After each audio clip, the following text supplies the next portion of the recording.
Hey, what's up, guys? It's Nicola from Calcunic, and today we're going to be talking about binomial distributions. Let's get right into it. Okay, so we're going to start the video off by talking about when to use the binomial distribution and what the formula for this distribution actually is. If you already know this, feel free to skip ahead. The time cards for the examples are in the description. Otherwise, let's get started. So, as with all probability distributions, the first step is to identify which one we actually wish to use. In the case of a binomial distribution, we're looking for fixed and independent trials, and each trial has a constant probability of getting a success. And so we wish to identify three separate variables to solve this question. N will be the number of trials, P is the probability of a success occurring, and X is going to be the number of successes in N trials. And let's try to build a probability function to satisfy this. So we write P of capital X equals X. This is just the general syntax for these questions. That's just the probability of X happening. And we see that we have X successes, and the probability of a success happening is P. And so the probability of X successes happening is P to the X. We have successes, but we also have failures, which is just anything other than a success. And we're going to have N minus X of those, and the probability of one happening is 1 minus P. So we multiply this by 1 minus P to the power of N minus X. However, we're not done yet because we don't know in which order the successes and failures are going to occur. We have X successes, and there's a total of N trials, so we can order the successes in N choose X ways.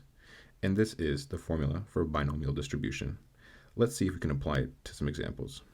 So we're asked to find the probability that when we roll a dice 8 times, what is the probability that we get a 6 facing upwards 3 times? And so first we need to check, is this actually a binomial distribution? Well, we have a fixed number of trials, in this case 8, and each trial is independent because a previous dice roll does not affect the following one. And the probability is also constant. The probability of getting a 6 is the same as any other number. It's 1 over 6. And so we can identify our variables now. We have N, the number of trials, is equal to 8 in this case. We have the probability is equal to 1 over 6, P. And X, we're looking for when we get a 6 3 times, so X equals 3. And at this point, it's pretty straightforward. We just plug the values into the equation.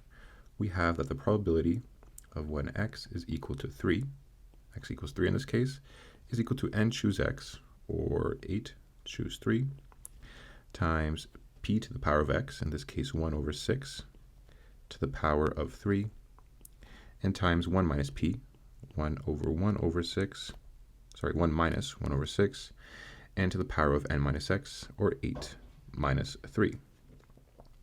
This simplifies to 8 choose 3, which is 56, times, 1 over 6 cubed, and 1 minus 1 over 6 is 5/6, and 8 minus 3, well, that's just 5.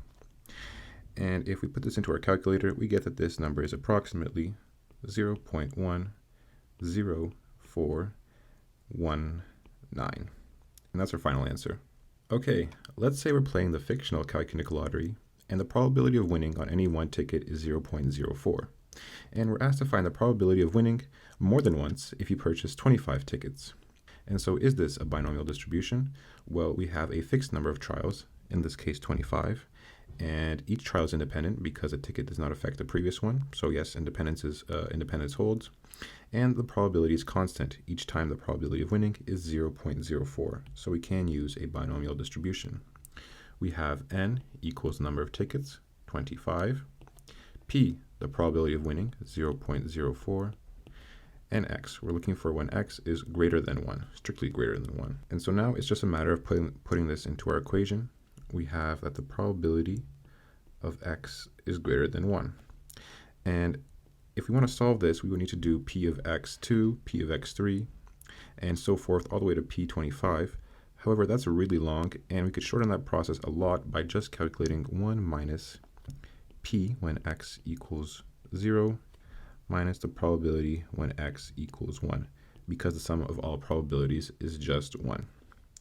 And so now this is equal to 1 minus N choose X, or 25 choose 0, P to the X, or 0.04 to the power of 0, times 1 minus P. 1 minus 0.04 is 0.96, so 0.96 to the power of N minus X, just 25.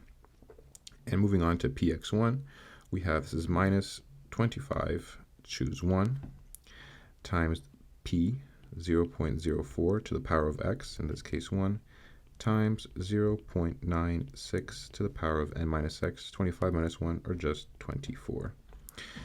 And if we put this into our calculators, we get that this is approximately 1 minus 0.3604 minus 0.3754, and that is equal to 0.2642, our desired answer.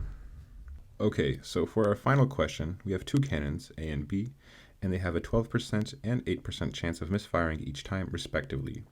And so we're asked, if the cannons are identical and we select one at random, what is the probability that A, we fire the cannon 10 times and it misfires twice, and B, what is the probability that we had initially selected cannon A if it turns out it misfired twice and 10 times? So is this a binomial distribution? Well, we have a fixed number of trials. We're shooting the cannon 10 times.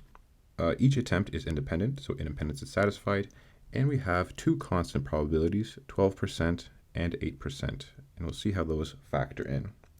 And so now we want to write out our probabilities. So for A, we have n, the number of trials is equal to 10.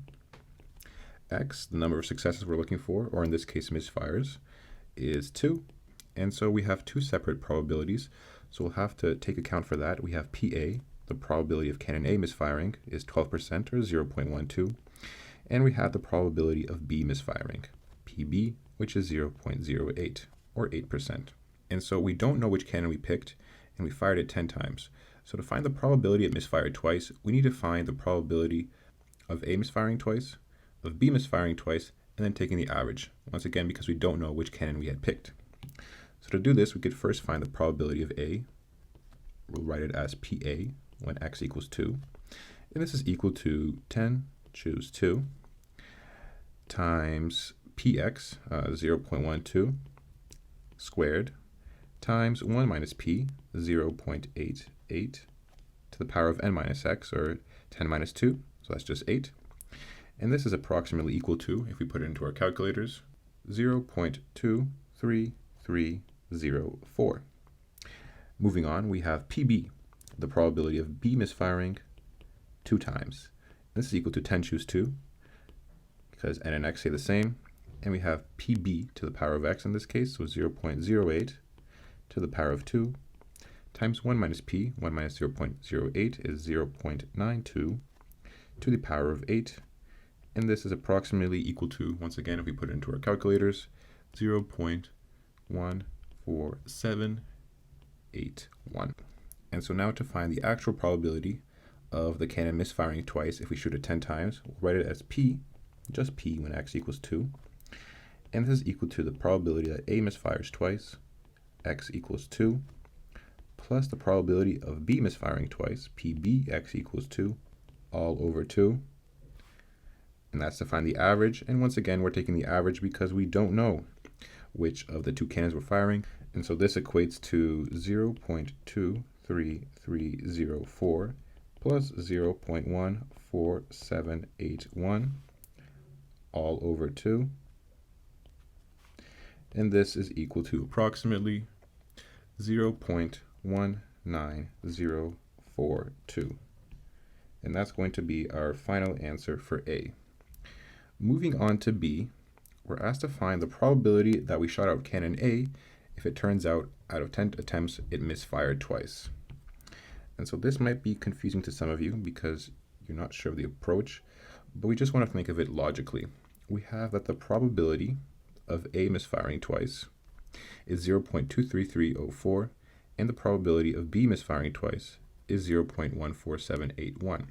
And so PA is slightly greater than PB, so we'd expect PA, the probability of it actually being cannon A that misfires twice, more likely than B. But how do we actually find this probability? Well, the total number in between PA and PB is simply PA of x equals 2 plus PB of x equals 2. We take their sum. And well, the probability of A happening is pretty straightforward. That's just PA. x equals 2. Luckily, we already have these values, and we'll just write that in now. We have 0.23304 in the denominator plus 0.14781. And on top in the numerator, we have PAX equals 2, or 0.23304. And if we put this into our calculator, we get that the final answer is 0.61189. The probability of it actually being Cannon A that misfired twice. Alright guys, thank you so much for watching. If you had any questions about the video or other video suggestions, drop them down in the comments below. I do try to get to all of them. And if you enjoyed the video, if you felt like you learned something, or just saw something that you thought was cool, I'd appreciate if you leave a like and a subscribe. It really helped me grow my channel and gain a bigger audience and hopefully help more people with math. That's all for me. Till next time.